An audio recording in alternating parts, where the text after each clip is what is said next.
Good morning, everybody. My name is Claire Dupont. I'm a researcher here at the Institute for European Studies. I'm very delighted to welcome you to another of the IAS virtual roundtables or online seminars. Today we have a very exciting topic that we'll be discussing with some excellent speakers. I would just introduce the speakers and a little bit about the topic. And the first person to speak will be André Bellier. And each of the speakers will then take about 10 or 12 minutes-ish, to present their point of view on the issue before we have some questions from the audience. So all of you who are attending this webinar, you can type questions in the chat box and we will feed them to the presenters afterwards. So today's topic is about the EU and Russia. We're talking about sanctions and the consequences of these sanctions. And we'll be looking at questions about how these sanctions were agreed, have they had the desired effect, and what are the consequences also on energy companies and energy relations between the EU and Russia more broadly, and any other questions that will come up in terms of political and economic consequences. Our first speaker today is André Bellier, who is the senior researcher at the Center for the EU-Russia Studies of the University of Tartu in Estonia, and also a global faculty member at the Center for Energy, Petroleum and Mineral Law Policy at the University of Dundee in the UK. André will pass his presentation then on. Afterwards will be Shamil Yenikiev, who is director of the Oxford International Centre and research fellow at St. Anthony's College, University of Oxford. So he will take up the discussion after André. And following on from Shamil, we will have Arild Mo, Deputy Director and Senior Research Fellow at the Fridtjof Nansen Institute from Norway, who are joining us for this discussion. So without further ado, André, I welcome you to take the floor, and you are welcome then to pass the floor on to Shamil when you are finished. Can you hear us, André? You're there? Yes, thank you very much. Hello, and I'm very sorry I see that the webcam finally didn't work, although it worked perfectly like really half an hour ago. So that's how we are sometimes very much dependent on the technologies. Well, the subject is very interesting and extremely important. And you all know that following an incorporation of Crimea into the Russian Federation, and following a destabilization of the eastern regions of Ukraine, which are allegedly destabilized by Russians, the European Union imposed various sanction mechanisms, which include travel restrictions for several Russian policymakers and also some of the Ukrainian policymakers who openly backed or participate in the events in Crimea and in Donbass. There are also property freeze, and especially what is actually of our interest now, restrictions on capital transactions with several major Russian companies. That includes the oil company Rosneft, or another oil company Lukoil, gas companies Gazprom and Novatek, and a number of banks in the financial sector, such as Sberbank and Gazprom. So here we see that the European Union aims at hurting or at touching Russian economy in order to restrain in its foreign policy in Ukraine. However, I see quite clearly the strategy of Kremlin in this regard. It consists to avoid an integration of Ukraine into Euro-Atlantic institutions. And as you can understand, a country which has a domestic instability and territorial disputes and issues with secession will have hard times to integrate in either NATO or the European Union. And I would say also that Russian policy choice was done in spite of the economic expenses, in spite of the economic costs, even before the sanctions. That, for example, an incorporation of Crimea costs already a number of hundreds of $billions, already demonstrates that the move is rather geopolitical than economic. The current policy is even criticized by the former finance minister Alexei Kudrin, who is at the same time one of the closest persons to Vladimir Putin. And the situation is not changed. We see the discourse of Vladimir Putin in Valdai last week. It's not changed even with the oil price decline. Unlike, for example, the mid-80s during the Gorbachev term, when the oil price countershock influenced somehow reforms in the Soviet Union. So we can see that Putin and the Kremlin people in general overturn the logic of the architects of perestroika by imposing a priority on geopolitical gains rather than on economic. And that is very different from the 1980s, and it seems like the European leaders do not understand this. What the European Union tries to achieve, that is actually the main debate.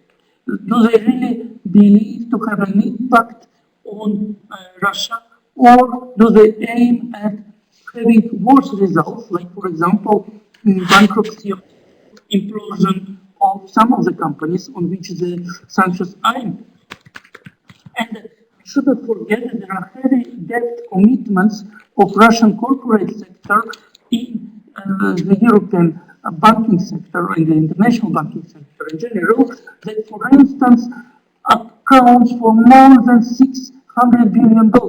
So in case if, for example, Russian companies decide, for whatever reason, not to reimburse the debt, especially for the force majeure and bankruptcy reasons, then the European banking system will be in the very great trouble. Sanctions is also a bad news for international oil and gas companies present in Russia, for general investors who are present in Russia. So the debate is here is that the sanctions have an effect. They have especially the long-term effect, but in my view, they don't seem to challenge the very political stance of the leadership of Russia.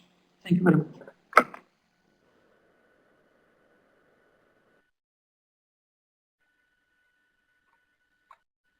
Thank you, Andre. Shamil, would you like to give some comments?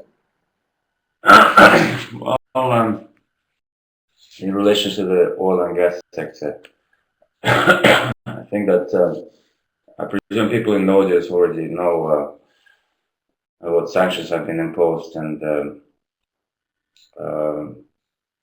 what companies have been affected. I think the crucial point at this stage for Russia and for its oil and gas sector is how long the sanctions are going to last. You get quite diverse opinions about that, and obviously Russian companies were hoping that international oil companies that have partners with Russian players could lobby the lifting of sanctions. And you know that the late president of the late head of Total, Mr. Marjorie, was one of the outspoken critics of sanctions imposed on Russia. And the problem is that we have, when it comes to the oil and gas development in Russia, particularly new projects that Russia was hoping to use to boost its oil output, such as West Siberian development, tight oil, shale oil and gas, Arctic offshore development. These projects are very much commercially viable only in the regime of high oil prices. If oil prices will continue to decline, plus you have sanctions, international oil companies will find it's increasingly commercially unattractive to participate in this project. And as a result, they will not be interested in lobbying the lifting of sanctions as a result. There's a kind of vicious circle where both sanctions and low oil prices are undermining projects that Russia was hoping to tap into. So the question is, what options do Russian oil companies have? Obviously, one option is to, which they've been pursuing quite actively, is to go into Asian investors, Asian markets, trying to secure funding for projects there. But obviously, you can get, you can partner with Chinese national oil companies, but obviously, at the end of the day, as partners, some of these companies will not be able to replace international oil companies in terms of their experience and in terms of their ability to provide unique technologies to Russian oil and gas sector. Obviously, one of the steps that the government has been pursuing is to implement a new policy of local content, focusing mainly on using Russia's own domestic capabilities to develop these new technologies. The question is whether Russia can do that quite relatively quickly, taking into account the level of corruption and the past experience of, for example, it's always often quoted by people who are questioning the ability of Russia to start its own sort of technological revolution. It's Razlomnet field, which platforms taken, close to 20 years, over decades, 12 years, to put together that platform for offshore operations. And as you also know, top section of that platform is the decommissioned Norwegian platform. So there are questions of this kind, and I think that from my personal point of view, and I've been arguing this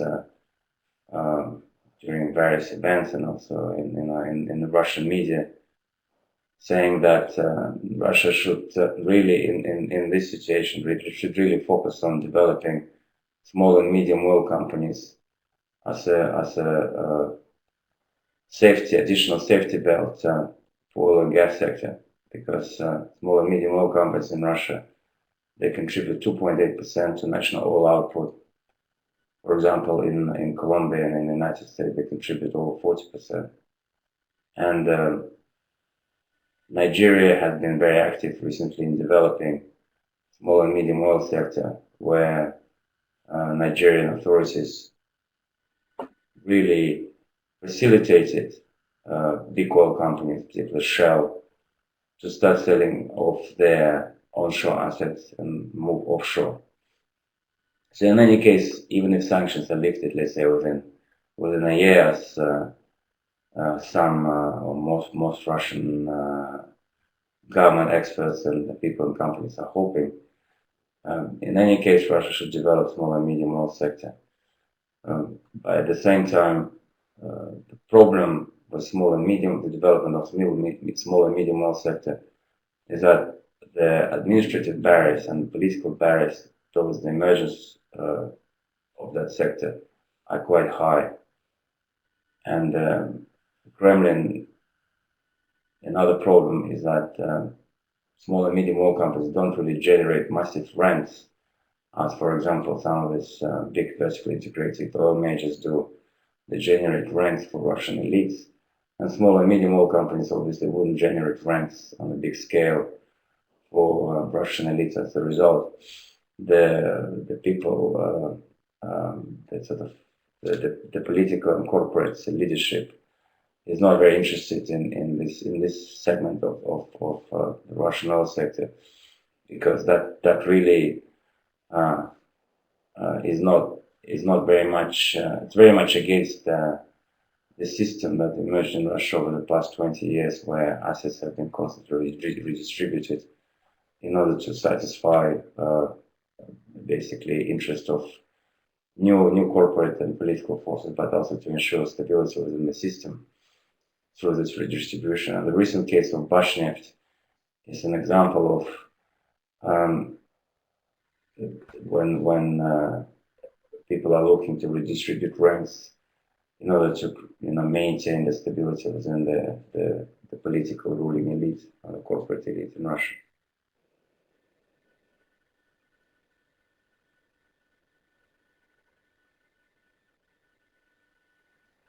Thank you, Shamil. I would now invite Harald to join us. Thank you. Yes, the situation is certainly complicated, I think, on many accounts. The sanctions are in themselves sort of an attempt to strike a balance between punishing Russia with the intention of having a change in policy, something which is a very sort of complicated proposition, but at the same time not disturbing the current flows of energy. So it's in a way a strange situation. The main energy or main income earner of Russia is also very important, of course, for the importing countries. So the Western sanctions are not aimed at disturbing the flows of neither gas nor oil from current production, but rather to disturb long-term development in Russia. When I'm looking at the effects of the sanctions, I think it's important to see them as an addition to the already existing economic problems which were alluded to by Andrei. It was quite obvious already by last year that the growth was leveling out, and there are some serious structural problems in Russia, and not least in the energy sector, particularly oil, with the rising costs. So with the sanctions on top of that, I think the economic outlook is very, very challenging. And now, of course, the last news is about the oil price, which in itself may be the most important factor in changing the outlook of Russia. If we look more directly on the sanctions in the energy sector, they have several components. Part of them are designed to deny Russia of key technologies for offshore exploration and also for unconventional oil. There are different opinions of how hurtful these technological sanctions are, and it's difficult from outside to be very precise. Some would argue that the sanctions give the Russian producers and the Russian economy in general an impetus to develop domestic solutions, and that may be the case, at least for onshore solutions, that this could mean an import substitution and spurring domestic industry.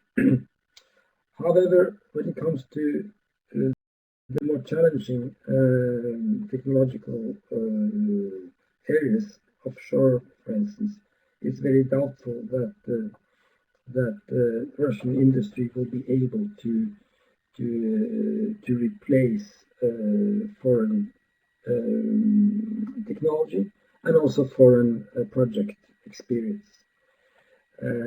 Some have argued that maybe this could open the way for Chinese companies to a larger extent. And certainly there is a drive towards China in the Russian economy in general. But when it comes to offshore, I think it's very doubtful that Chinese companies have the kind of experience and technology that's necessary. That was already mentioned. Indeed, we see that in China there is some quite big concern about the sanctions, because Chinese companies, they really want to be part of Arctic developments, but they want to be partners not only with Russian companies but definitely with Western majors. So there is no quick fix to that problem.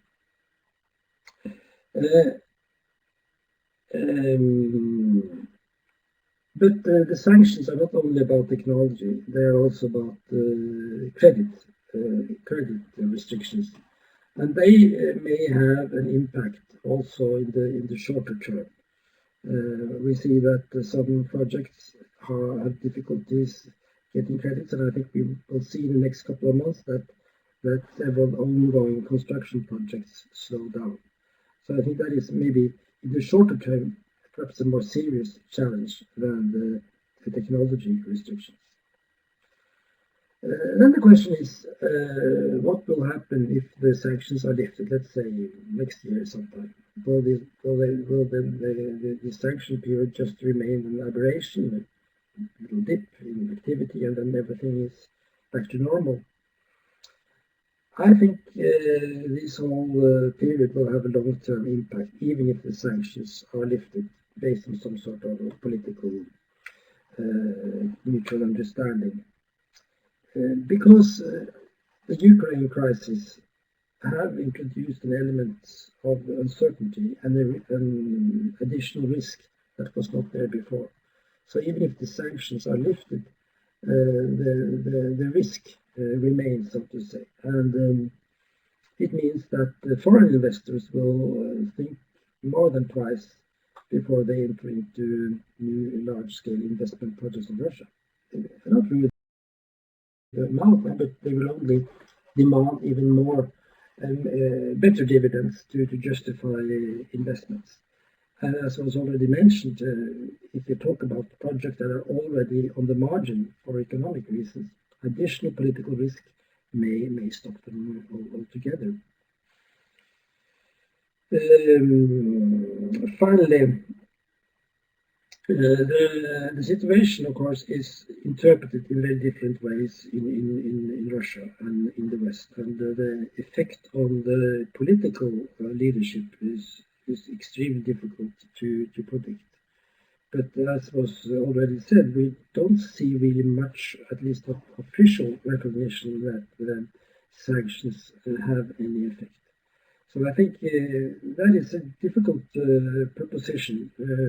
But this may change if the economic outlook materializes, as I believe it will, in the next year or so, with a zero or maybe negative growth. Thank you. Thank you, Arild, and thank you to all the speakers for their interventions in the beginning of this webinar. I would like to invite all the participants, if you would like to pose questions, you can now type your questions in the chat box. But to kick the discussion off, I have a couple of questions that I'd like the speakers to address, if you don't mind. First, I have a question about what exactly you think could lead to the sanctions being lifted.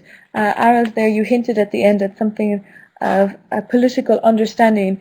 But if you have any idea what this political understanding would have to look like so that sanctions could eventually be lifted, how this would change the relationship, that would be something I'd be very interested in hearing an opinion on that from the speakers. And I had a second question, which may be a bit more related to Shamil's proposition that Russia focuses on developing small and medium oil companies.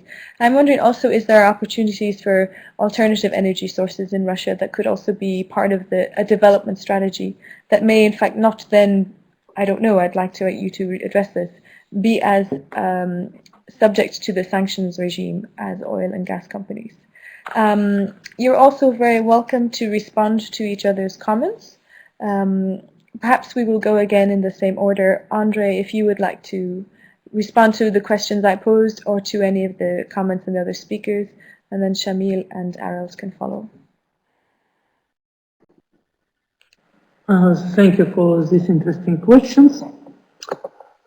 Anyway, I would say that the sanctions, the European Union doesn't like sanctions, and many companies actually oppose it, and you also see the opposition from the largest, all the largest oil and gas company, ExxonMobil. In this respect, I would say that there is a certain window of opportunities to that the sanctions are phased out at some point, but they mainly depend on the situation in Ukraine and on what and how Russia aims to deal with this situation. And in this regard, I would be rather pessimistic. So Russian leadership does not aim at having this, let's say, more constructive step, right? So basically, the overall geopolitical idea consists in creating a durable instability in Ukraine, and that actually creates a certain barrier in relations to sanctions. And regarding the small and medium enterprise, well, it would be obviously an ideal thing to look at, but it seems rather we observe an opposite trend where Rosneft aims, and already did, acquire a number of small and medium enterprises. Thank you. Thank you. Shamil, would you like to respond? Well, I think that obviously European Union has been affected by sanctions to a much greater degree than, for example, players in the United States or corporate actors in the United States. And in terms of a lifting of sanctions, my understanding from discussions with people in the policy-making world in the United States, but also in the corporate world, is that on one hand, there is I would say, a more conservative camp of people in the policy-making world, but also in the corporate world, who think that sanctions should be imposed on Russia for at least a decade, so that would lead to the change of the political regime in Russia and the departure of Vladimir Putin from the political scene. And if this opinion prevails, obviously, I think that it will have a tremendous impact on the oil and gas sector. The question will be in Russia. The question will be whether Russian oil and gas sector will be able to reinvent itself, as for example happened after the Soviet invasion of Afghanistan 35 years ago, where obviously there was a Western embargo on technology transfer to the Soviet Union. There another set of sanctions imposed, well, you can call them sanctions, is the famous Jackson-Vanik Amendment, which obviously limited the relationship between the United States and the Soviet Union at the time, which was imposed in the 70s. And obviously the question will be for Russians whether Russia is capable of developing its own technologies, using its own domestic research capabilities and technological capabilities, technical breakthroughs, taking into account that there's still remnants of remains of Soviet technical expertise. But again, I'm somewhat of a doubt about Russia's capabilities. Again, taking into account high level of corruption, taking into account the absolutely disastrous space program over the past few years, where Russian satellites have been falling, and there was theft of funds within the space program. So it's I know I have sort of more questions about Russia's ability. Obviously, if sanctions are lifted within a year, that would be good for Russia, because then Russia can get back at the negotiations table and have both Western investors and Western technical expertise coming back to Russia. Obviously, Russian number of companies have been hurt. I mean, particularly in the service sector. If you talk about Western companies, it's suddenly 6 billion worth of market for them is gone, and obviously they are not. It has not made a huge impact on service companies. But obviously, they're not very happy about the fact that they lost such a big segment. But again, I'm going back to it's not only the issue of sanctions; it's the issue of the fiscal policies within Russia, whether the fiscal policies have to be amended in a way that it's more conducive to the development of new technologies, to the operations of companies in Russia, because what's really hurting oil and gas sector is taxation issues. The tax system is very complex. Even with some of the projects have received absolutely huge tax breaks. For example, Arctic projects, offshore projects. The problem with the tax policies in that respect, if we're not talking about low oil prices, I already talked about low oil prices, that low oil prices would mean that some of these projects will not be commercially viable. But even if we don't take into account low oil prices, if oil prices, let's say, rebound and go back to high levels, then the problem with the Russian taxation system is that it's not stable. There is no guarantee that tomorrow the government will go back and says, yeah, okay, we're giving you whatever 24 years tax break, but we think that you're now commercial. When the project is now reached commercial stage of operations, you have to start paying taxes. So this goes back to the issue of production sharing agreements that Russia rejected, and the issue of whether the government should come up with some kind of new system where it can ensure long-term stability in terms of tax breaks for the system.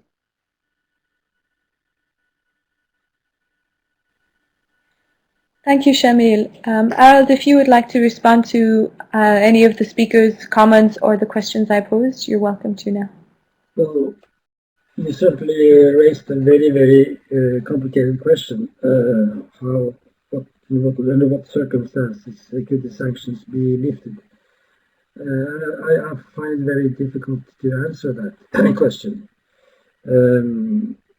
because there is really not so much that can be moved in the negotiation. I'm thinking about Crimea. Since Crimea was incorporated in Russia, really incorporated into the Russian constitution, it's very, very difficult to envisage a return of Crimea to Ukraine. And at the same time, the annexation is seen as unacceptable by the West. So, if something can be done with the status, with the sort of the policy there that can loosen up the situation, it's difficult to foresee.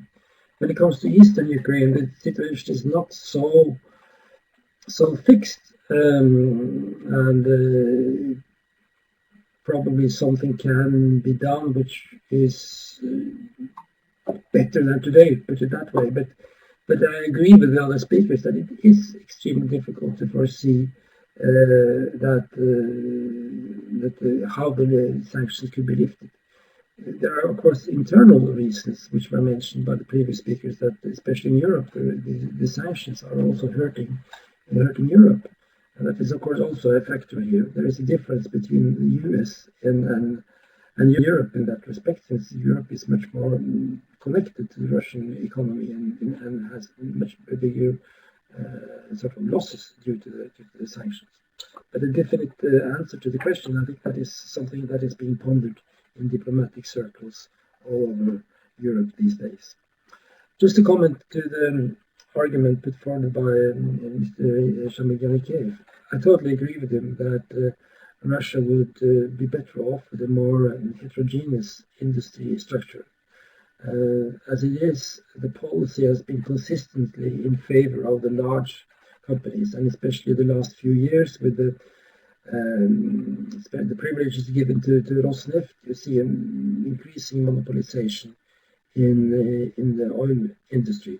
At the same time, as the resource base is becoming more and more heterogeneous, more difficult, more complicated fields further far from infrastructure, smaller fields, and also then traditional resources. In other countries, that is a call for a more diversified industry structure, smaller companies, specialized companies, venture capital, and so on. That is not the case in Russia as of yet. But one thing is to point out what will be the solution. Another thing is to say what are the prerequisites for that solution. And that is the complicating thing that encouraging development of new companies would require very fundamental changes in the institutional framework. Not only taxation, but everything go to licensing system, property rights, and so on. So this again relates to fundamental questions of Russian economic reform. Some will argue that the present crisis is an impetus for reform, but I don't really see the logic here, because you have a very strong nationalistic movement in Russia, which is also being used as an argument for support of the national champions in the industry. So going from there to sort of a broad reform, which would mean distribution of assets and power, it's very difficult to imagine that right now. Okay. Thank you, Harold. We now have a couple of questions coming in, so I hope you can address these as well. The questions are kind of, I might group them as EU-related questions and then a more general question about sanctions. So when it comes to the EU, there's a question about, the speakers have touched upon it, about how the EU is also affected by this sanctions regime, and how this can help the EU make its decisions on whether or not to lift the sanctions, or how to negotiate the challenge that this will raise also for the EU's economy. There's also a question about the process of deciding in the EU. If you can address this, were there many internal divisions in the Council, for example, when the decision was taken to impose these sanctions? And were there certain member states that were more reluctant to impose sanctions and others that were more in favor? If you could address those EU-related questions. And there is a third question then about if the sanctions regime does not actually put enough pressure on Putin to retreat from Ukraine, are there alternative restrictive measures that the West can use to change Russia's behavior? So if there are other techniques that the West can resort to put more pressure on Russia in this case. Is it okay to start in the same order? Harold, you go last, and Andre, will you begin? If you respond to these questions on the EU and then on the West in general and how it can act on Russia. Okay, thank you very much. Well, indeed, the divide, intra-European divide, sanctions was rather very deep, but we can see that the traditional allies of Russia in Europe, such as Germany, Italy, and France, decided to increase the pressure because the current situation also hurts the long-term interests of their companies in Russia. So even though their approach is very different from the approach of Poland and the Baltic states, they would like to see a better stability and predictability in the Russian policy. As far as the economic side is concerned, like let's say we hurt them, but that hurts also us, well, we see that this political factor, political consideration is certainly predominating the decisions in this regard, also in the European Union. However, the weight of the business community is way bigger, especially we've seen it in the case of German business community and British business communities regarding the imposition of sanctions. What about what to do with other arsenals? Actually, I don't actually know. I never thought about. I think that in the longer run, or maybe in the midterm run, Russian authorities and also its business elite will understand themselves the harmful effects of the geopolitical choices, and I would rather be convinced that changes would be provoked in Russia itself, among the Russian current political and economic elite, rather than by outside. So for the moment, I don't see any other option. Thank you, Andrei. Shamil, would you like to address these questions? Yes, just a moment. Yeah, in terms of sanctions, obviously sanctions have been lifted by the European Union in close collaboration with the United States. And I think that the way sanctions will be lifted will be determined very much by how the United States and EU agree to the procedure, the way the sanctions will be lifted, because I think that it will not be, how can I put it, in the interest of American companies and policymakers to see the European Union lifting sanctions, whereas the United States has sanctions imposed, and you have several companies benefiting from the lifted sanctions, whereas several European companies, international companies registered in Europe, were benefiting from the lifting of sanctions, while American companies will not be able to operate in Russia. So obviously, that's not. I see that that's one of the problem areas for the way the sanctions will be lifted. Again, it will be up to how this relationship and agreements on the way sanctions were imposed on Russia between the United States and Europe will play out. In terms of the internal European sort of way the decision-making process is done, I would probably leave that question to Andrei to answer. And in terms of the where sanctions have really made an impact, obviously they have made a certain impact, but not on a massive scale. And I agree with Arvid that obviously sanctions are really being imposed on long-term development and long-term operations of Russian oil sector, not really short-term operations. But at the end of the day, it's not so much about the oil sector, it's about the financial sector. Because if you look at some of the predictions and forecasts of various experts in the West, you will see that Russian banks, particularly Russian financial institutions, will have problems raising funds. Obviously, they can go to Singapore, they can go to Hong Kong, they can go to Dubai to get secure extra funding. But obviously, being in a quite in a tight spot, so to speak, they will not be in a very good bargaining position when it comes to raising additional funds. Some experts already said that Russian banks will run out of cash by beginning of 2016. So the question is how things, what Russia can do in terms of getting access to Western financial resources. That's another crucial point. In terms of sanctions, whether they will make an impact on the way Russia recently pursued its foreign policy goals, I have serious doubts that, for Vladimir Putin to withdraw now from Crimea will be politically devastating. He would not do that because it will make him appear weak.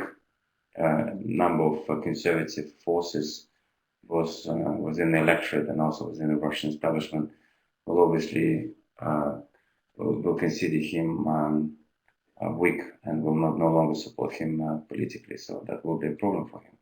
So I think that return of Crimea to Ukraine is, I have serious doubt that it's going to happen anytime soon in that respect. And so whatever sanctions are imposed on Russia, even if it's greater wave of sanctions, additional sanctions are imposed on Russia, Russia will not, and even some of the sort of more liberal, more not liberal, but more opposition, a number of opposition figures as well in Russia, including the former head of one of the owners of Yugoslavia company, Mikhail Khodorkovsky, said that they are not going to return Crimea back to Ukraine. And this is a very interesting indication of the way both opinion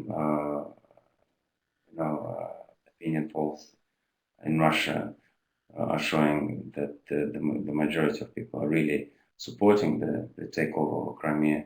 There's also the fact that whoever comes into power after Putin will also likely to not return Crimea back to Ukraine. Thank you, Shamil. Harold, would you like to say something on these questions as well? I don't really have much to add. I think we should take the next question. Very well. We have another question here, which is quite interesting. I think it responds a little bit to the sort of pessimism that you have about how Russia can extract itself from this situation and the sort of long-term developments that will probably, or that you consider likely to result of these sanctions.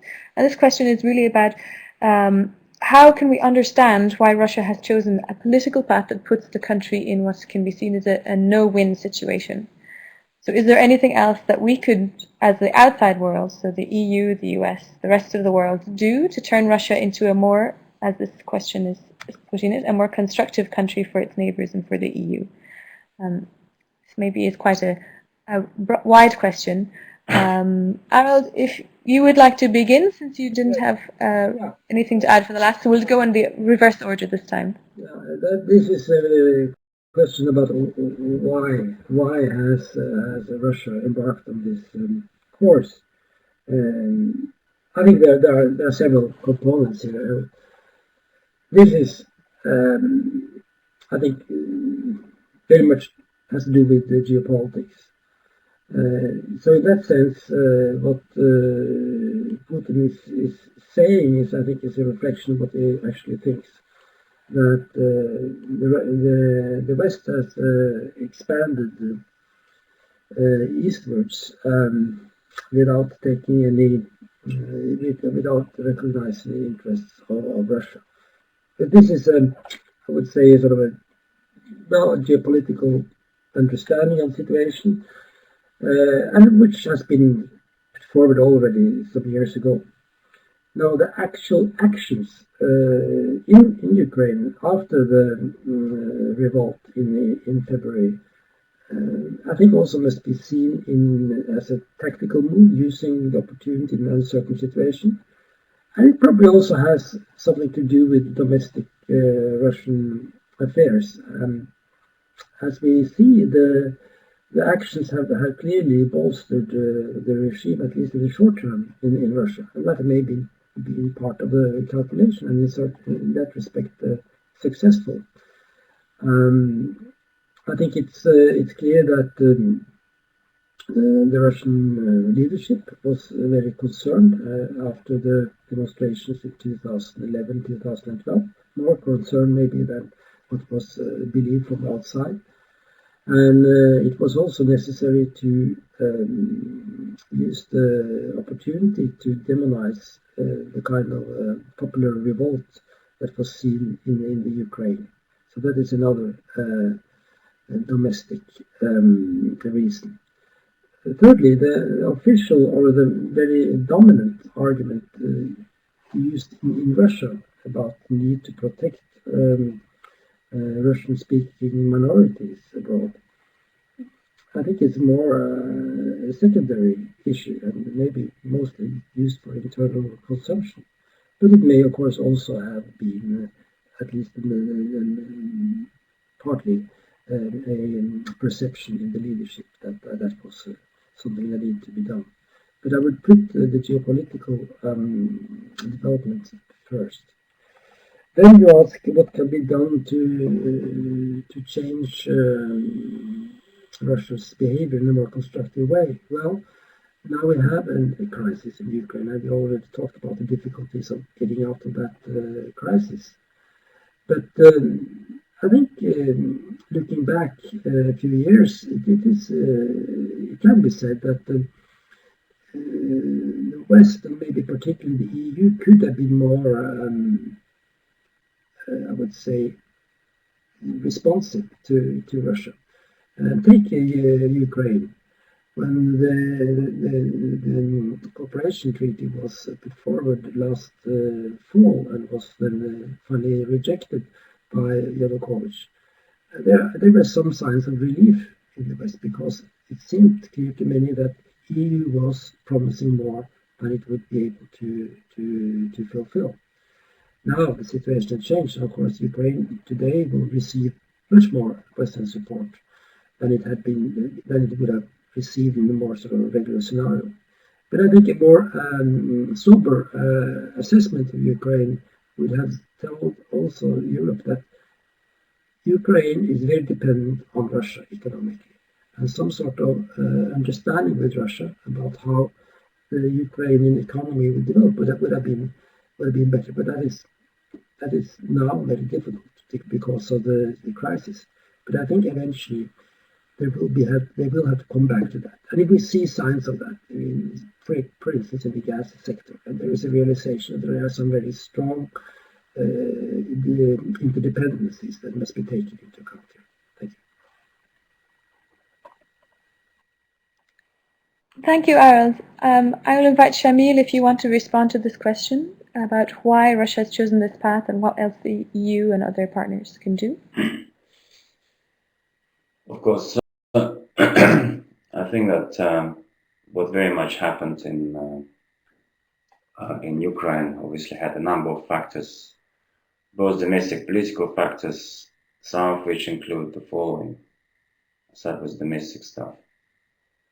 After 2011, in 2011, you know that Vladimir Putin announced that he's coming back to head Russia and replace Dmitry Medvedev as president. There were protests in Russia, and at that time, Putin realized that his political support base is not really among the liberal parts of the society, but among more conservative part of the society. And very much the whole Pussy Riot case also shown that the conservative forces are very much the core base of the political regime in Russia. So the Crimean situation in this respect is very much was a perfect opportunity for Vladimir Putin to boost his popularity not only within the conservative forces but also within more sort of centrist liberal forces within Russia that see this as as a way of reinstating sort of not only Russia's pride but also a number of Russians, let's be honest, never really considered Crimea as a legitimate part of Ukraine. They always thought it should be Russian. It was given by Khrushchev to Ukraine in 1954. So a large number of Russians considered that Crimea should be part of Russia. So in that respect, that gave Vladimir Putin an opportunity to boost his popularity ratings, and we've seen that quite well indicated by latest recent opinion polls since the beginning of this crisis in Ukraine. Second consideration was obviously the fact that Vladimir Putin, one of the key challenges for his regime have been how to make the domestic political elite more national oriented, more focusing on Russia's own domestic issues. Because as even during the first period of Vladimir Putin's presidency, a number of experts in the West said that Russian elites become very much like offshore aristocracy. This was a term coined by Lord Skidelsky, who said that very much the way Russian, particular corporate elites operate, is that Russia is more like a colony where they take funds, they use the resources, they ship those resources abroad, then they ship their families and they ship their financial resources abroad as well. And they live for most part of the year, they live in the West, not in Russia. They're not interested in the way Russia, in the well-being of Russia and Russian society. So this was very much a concern of obviously Vladimir Putin, and the Crimean crisis very much gave him an opportunity to nationalize the elites. And sanctions actually played a very good service, a political service to Vladimir Putin, because the majority of Russian elite, corporate elites now realize that we cannot trust the West because our financial resources are not safe in the West, because they can be arrested, they can be frozen anytime. So we have to bring these financial resources back into Russia. So this is absolutely perfect sort of scenario for making this national Russian elite more national oriented, not really oriented towards living, living in sort of in Switzerland or in Germany or in London, but more focusing on keeping their financial resources in Russia. So these are the domestic sort of considerations and domestic drivers of why Russia's taken that path. It's quite a complex game. But obviously, from a geopolitical point of view, this is very much the situation. I think that the Ukrainian authorities that came into power after the demise of Yanukovych, they made two strategic mistakes that often amateur politicians, when they get excited once they take power, make. I mean, you don't come to power and make announcements that you'll kick Russian fleet out from Crimea and you replace it with NATO bases.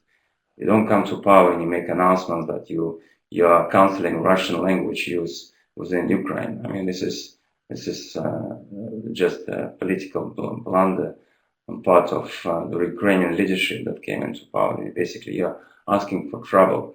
Not only you're troubling, you're undermining your relationship with Russia, but also you're undermining your own relationship with your own people, or particularly a large segment of Ukrainians who are more Russia-oriented, who are obviously Russian speakers, and as a result, obviously that played into added fire to the already ongoing conflict or emerging conflict within Ukraine and in the relationship between Russia and Ukraine.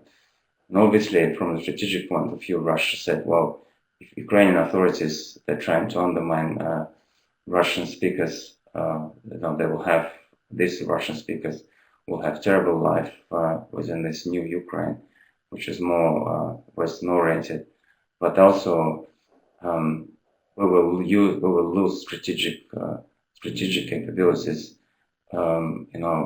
in a very important Black Sea, and as a result, obviously, that also gave Russia an excuse to take control over Crimea, but also to support whatever way, both official and unofficial, has been taking place, support Eastern Ukraine. So it's a combination of, like I said, of a number of factors, but also another reason for the way Russia handled the relationship with Ukraine over the past few months has been driven also by the fact that Ukraine is very much seen by a number of people within the Russian establishment as a sort of platform, a vehicle for how things can pan out in Russia. So whatever happens in Ukraine, even as you remember during the Orange Revolution, once that Orange Revolution took place, Russian authorities really tightened up legislation in terms of NGOs, in terms of media, because obviously they had concerns that something of this kind, of similar type Orange Revolution, can take place in Russia. So very much what was happening in Ukraine, Russian authorities were concerned of something of this kind could happen in Russia. So as a result, obviously that also made an impact on the way Russia handled its relations with Ukraine. But also Ukraine, at the end of the day, one should remember that it's considered the cradle of Russian civilization, the Kiev Rus. So that also, from a psychological point of view, to see that becoming independent, completely independent, Western-oriented entity has also been quite painful, not only for policymakers in Moscow, but also for a large number of Russian society. Thank you, Shamil. Andrei, I will pass to you if you would like to respond to this question about why, but I wonder if you could also respond to the last question we've just received as we're running out of time. And this is a question about sanctions from Russia on the EU and the US, including on automobile companies. And the question is, how likely do you think it is that Russia may expand sanctions of this sort? Andrei, would you be able to give some comments both on that question and the why question that came earlier? And then I will invite the remaining two speakers to give any final comments. So Andrei, you can also give your final comments if there's anything else you'd like to add at this point. Thank you. Yes, thank you very much. I think that Shamil quite comprehensively explained the political reasons, and indeed the idea or like the possibility of Ukraine to have actually a pro-Western and read not only pro-Western but anti-Russian government, or maybe perceived or real, creates a political turmoil among the political elites in Russia, and therefore you see that actually many would go till any on expense of any cost. And that actually gives you a response to the question on expanding the sanctions on other sectors, is that anything is possible, right? So practically in responding to the challenges in Ukraine, in responding to the challenges of the increasing Western influence and especially the US influence, Soviet area, Russia is ready to go to quite dramatic steps, and that is actually quite worrying for both Russia and the West, especially for those who understand the business interrelations. And indeed, we passed into the new field, into the new era where political decisions are clearly over-dominating the economic ones. And therefore, we should not always look at the economic or business explanations, at the economic or business interests, because very often much more general, much more abstract political interests, political priorities prevail. That actually goes very much for Russia, and it's increasingly in the European Union member states approach. Thank you very much. Thank you, Andrei. I might invite Arald now to give any last comments that you have. There are also two questions that came in just at the last minute about how we can judge Russia's action in Crimea, and also about oil prices. If you have any responses to these, you can, but we are out of time, so feel free just to wrap up and leave it at that. Thank you. Well, I think we already have discussed that about Crimea and how to understand Russian actions. I don't think I have much to add there.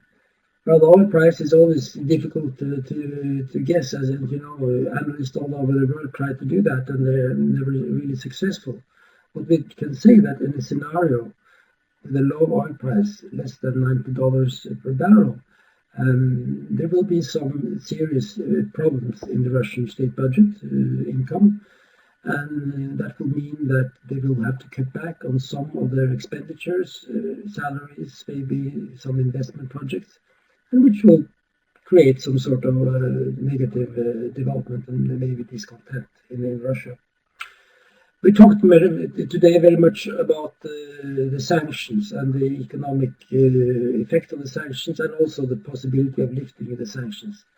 I think also just towards the end, I think we can also add another issue, that is how can we avoid that the situation gets worse? Even if it doesn't get much better, we can still avoid it getting much worse. And of course, that is to avoid situation which could lead to some sort of military conflict around between the East and the West, which must be absolutely highest priority. And it's clear that the sanctions are aimed at sort of holding back that option. But there are many people, many hotheads all over the place, not only in Russia. And I think it's very important that communication channels are kept open. So I think it is important in these days not to isolate Russia in international bodies and bilateral talks. Better to keep channels open to avoid misunderstanding and avoid misrepresentation of actions. Thank you. I'll end there. Thank you. Thank you, Harald. Shamil, would you like to give any final comments on any of these questions or on anything that we've spoken about today? In terms of oil prices, I think that I would say Russia can how can I put it? If oil prices will stay within the $80 range, if they don't go lower than $70, I think Russia can, more or less be able to maintain socioeconomic stability in the next couple of years. I would say the crucial years will be obviously 2015, 2016 for Russia if sanctions are not lifted and if oil prices stay around $80. Obviously, if they go below 70, then that will create a number of problems. But at the same time, it could be an opportunity in disguise for Russia, I think, to reconsider its position in global economy, to see where it really needs to move, to perhaps give more power to regions, so that regions can really boost development of Russian economy and perhaps new sectors of the economy, not so much in the oil and gas sector. So I think that perhaps it's an opportunity in disguise. But the question is whether the Russian elites and Vladimir Putin in particular will continue to see that the best way forward for Russia is to micromanage Russia. I mean, it's a huge, massive territory. I'm personally an adherent of an opinion that you really need to boost capability of Russian regions to be able to move economic development of Russia into sort of new areas in that respect. And the problem is that obviously the elites are very concerned about territorial stability of Russia. But at the end of the day, the future of Russia depends on the way economic development is done within regions, not so much in Moscow. Thank you very much, Shamil, and thank you to all three of our speakers. I think we've had a very interesting discussion today. I certainly learned a lot myself. Thank you also to the participants for actively posing questions and joining in the discussion. I'd like to especially thank the three speakers. So thank you to Harald, Andre, and Shamil for being here with us today and for making this discussion happen. I hope you all have a nice day for the rest of the time, and take care and keep an eye on the IS website for next virtual roundtables. You are all welcome to join. Okay. Thank you and good day. Thank you. Thank you. Bye.